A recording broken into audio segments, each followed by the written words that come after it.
Hey there. So I'm in the park, midday break, and I was thinking of this quote that I heard the other day. Every beginning comes with a goodbye.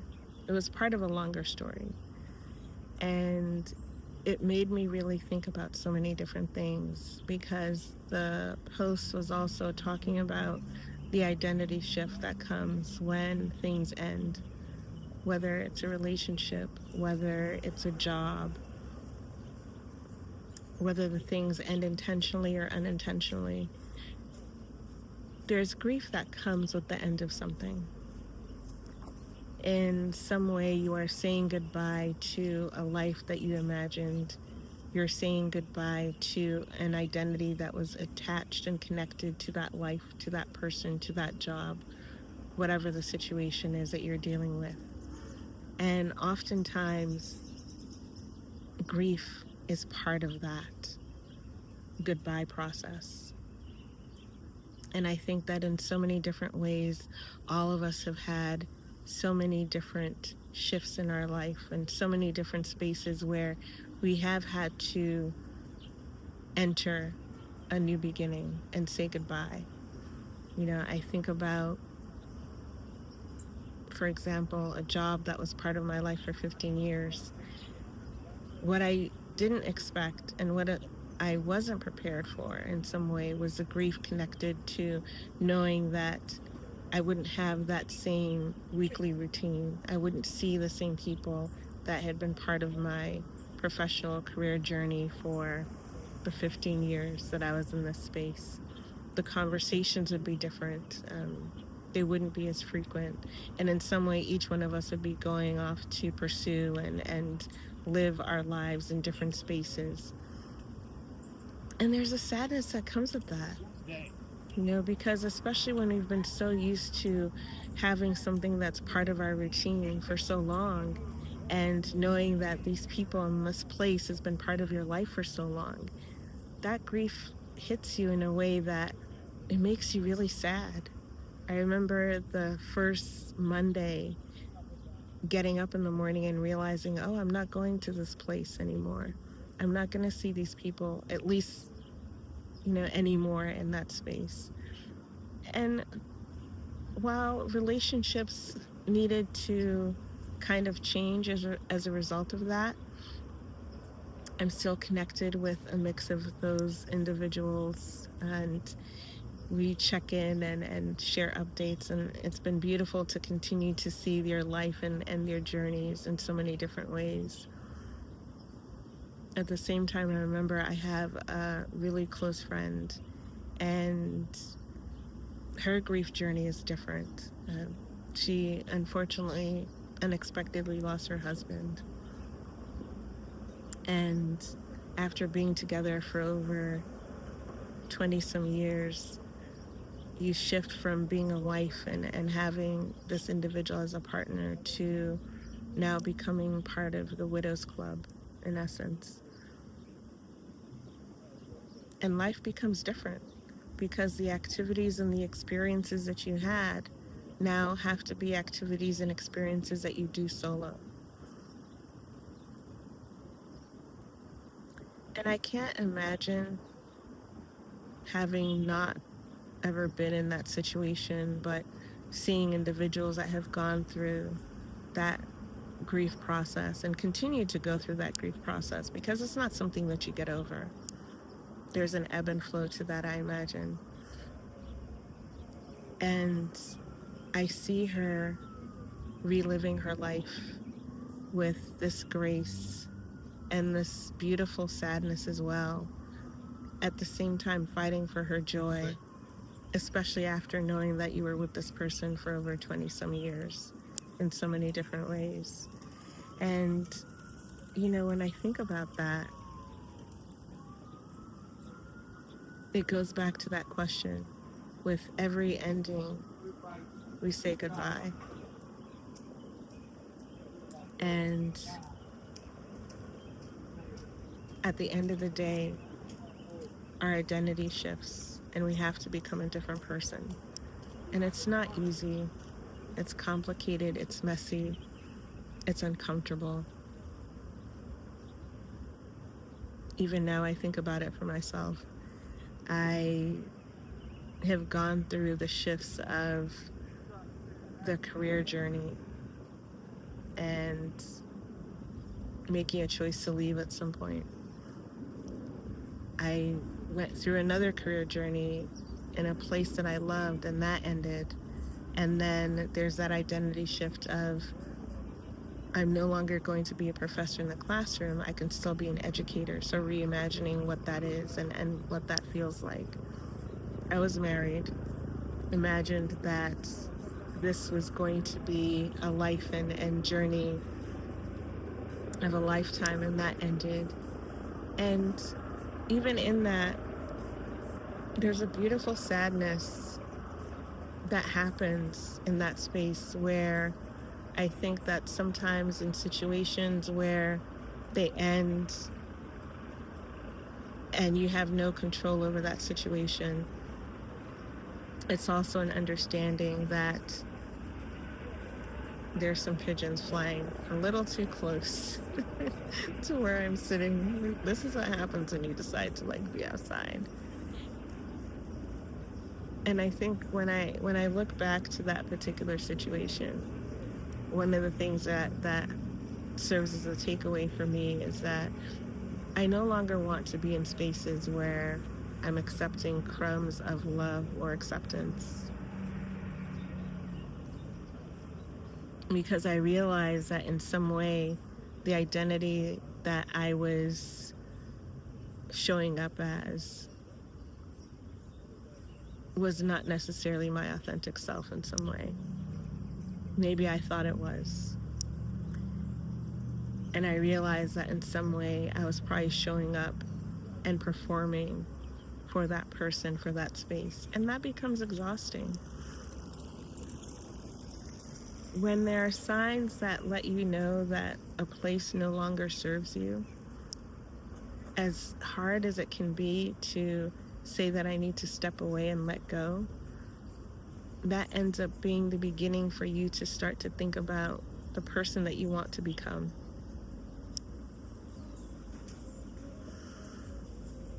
I feel like I'm still trying to figure that out.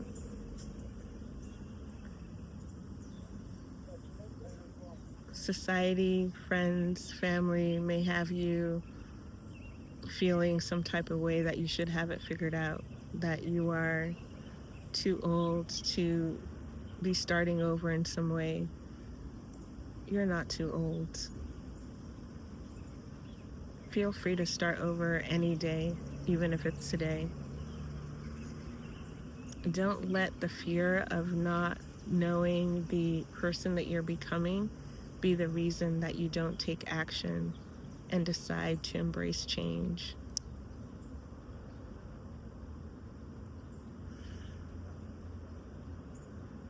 I think when I was in my 20s and 30s, I feel like I had more self-confidence in myself.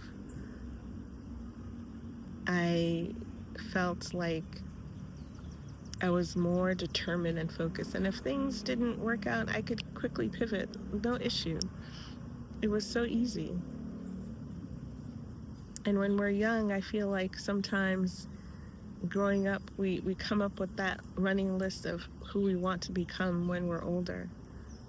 We've already kind of mapped out the profession and maybe the life and family or whatever we're going to do. We've kind of mapped that out. And then life happens. And sometimes that changes.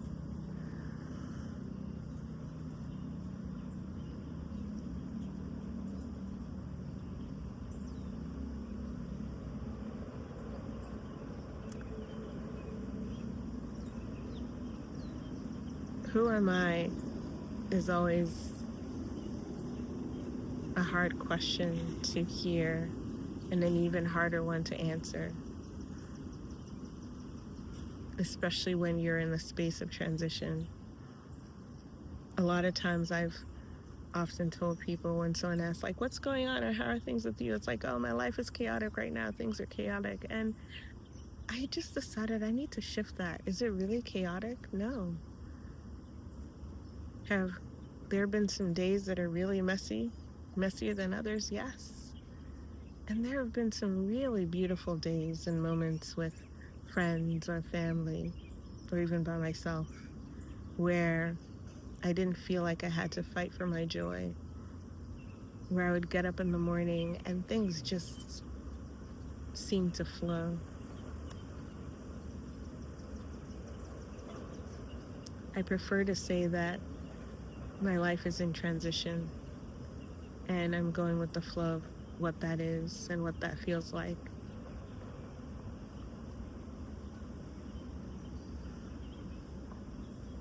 And the person that I'm becoming, I know part of that is really leaning into storytelling. I never imagined that I would adopt storyteller as part of the person that I am. I always knew that I loved listening to stories. I always knew that I loved telling stories. I never really imagined that it would become part of my identity in some way.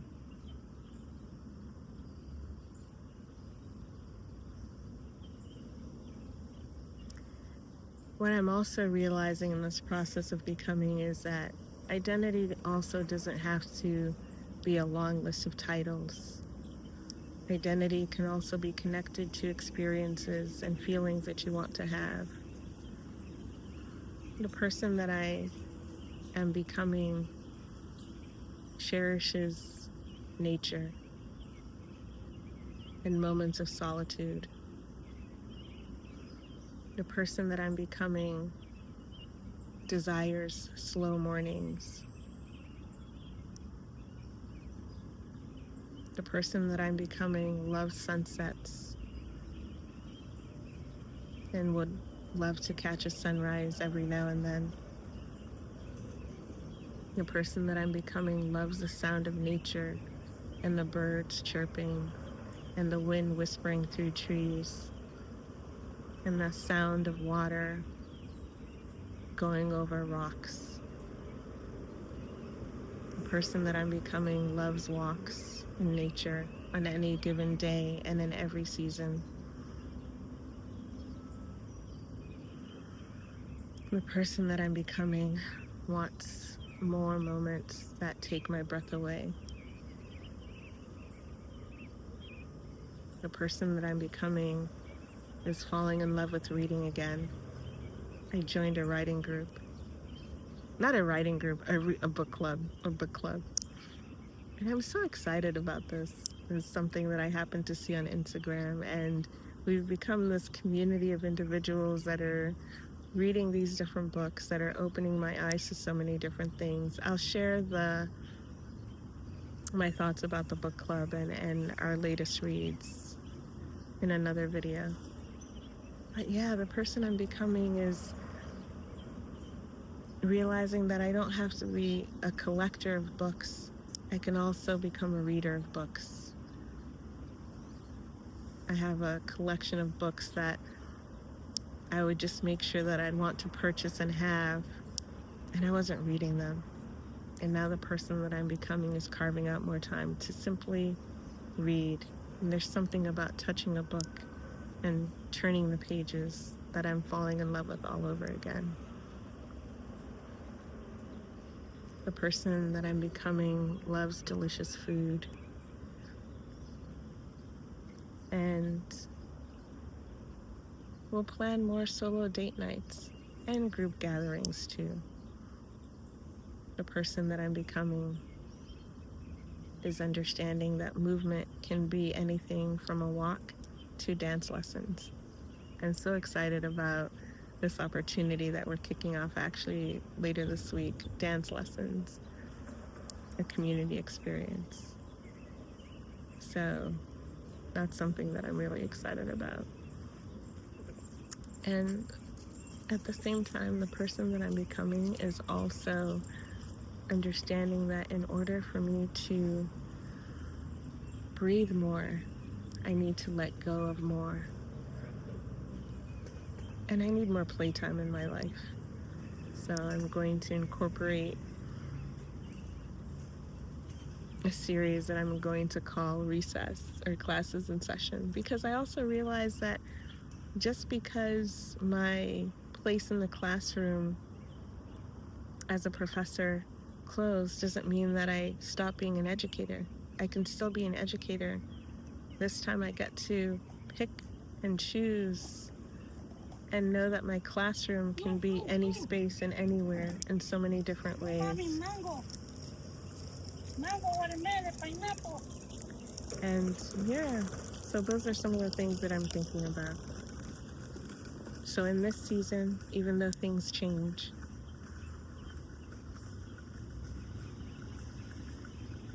and sometimes we don't talk about the identity shift that happens when that change occurs, and even though it's messy and uncomfortable, embrace that change.